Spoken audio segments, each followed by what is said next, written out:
ഒരു സംരംഭക ലീഡർ എന്ന് പറയുന്നത് പലരുമായിട്ട് നിത്യജീവിതത്തിൽ പല ആളുകളുമായിട്ട് പല രീതിയിൽ ഇടപെടേണ്ട ആളാണ്. അപ്പോൾ അയാളുടെ ശൈലി, ടോണ്, അയാളുടെ ഭാഷ, അതുപോലെ തന്നെ ബോഡി ലാംഗ്വേജ്, അയാളുടെ ഫേഷ്യൽ എക്സ്പ്രഷൻ, അയാൾ കാണിക്കുന്ന ബിഹേവിയർ, സ്വഭാവങ്ങൾ, ഇതൊക്കെ വളരെ വളരെ നിർണായകമാണ്. കാരണം എന്താണെന്നറിയോ, അയാൾ സാമ്പത്തികമായി അല്ലെങ്കിൽ ജീവിതത്തെ പരിപോഷിപ്പിക്കാൻ ഉദ്ദേശിച്ച വലിയൊരു കച്ചവട ബിസിനസ് സംരംഭമൊക്കെ പൊളിഞ്ഞു പോവാൻ, ചിലപ്പോൾ പൊട്ടിപ്പോവാൻ ഇയാൾ ഒരൊറ്റ ശൈലി, ടോണുകൊണ്ട് സാധിച്ചേക്കും. അങ്ങനെയുള്ള അപകടങ്ങൾ ഒരുപാട് ആളുകൾക്ക് പറ്റുന്നുണ്ട്. അപ്പോൾ അവിടെ ഒരു മയത്വം, അത് ഒരു ഫ്ലെക്സിബിലിറ്റി, അല്ലെങ്കിൽ എന്താണ്, ഒരു സൗമ്യമായ ഭാവം, എന്നാലോ കൃത്യമായ കണിശമായ കാര്യങ്ങൾ ഗൗരവത്തോടു കൂടി തന്നെ നമുക്ക് പറയാം, അവതരിപ്പിക്കാം.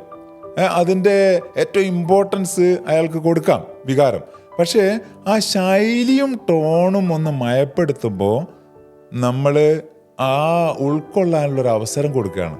നമുക്ക് തന്നെ ചിലപ്പോൾ ഫീൽ ചെയ്യാറില്ലേ, ചിലരുടെ ഹാർഷ് ഡീലിങ്, അതുപോലെ തന്നെ നമ്മളെ ഹർട്ട് ചെയ്യുന്ന തരത്തിലുള്ള സ്വഭാവങ്ങൾ, ശൈലികൾ, വാക്കുകൾ, ചില മൂർച്ചയുള്ള വാക്കുകൾ പ്രയോഗിക്കുക.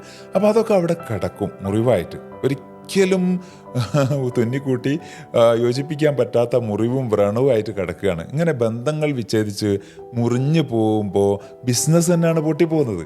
അപ്പോൾ ആ ശൈലിയും ടോണും സൗമ്യതയും അതുപോലെ ഫ്ലെക്സിബിലിറ്റി എന്നൊക്കെ പറയുന്നത് വളരെ വളരെ പ്രധാനമാണ് നമ്മുടെ സംഭാഷണത്തിലും സംസാരത്തിലും ബിഹേവിയറിലും ഒക്കെ.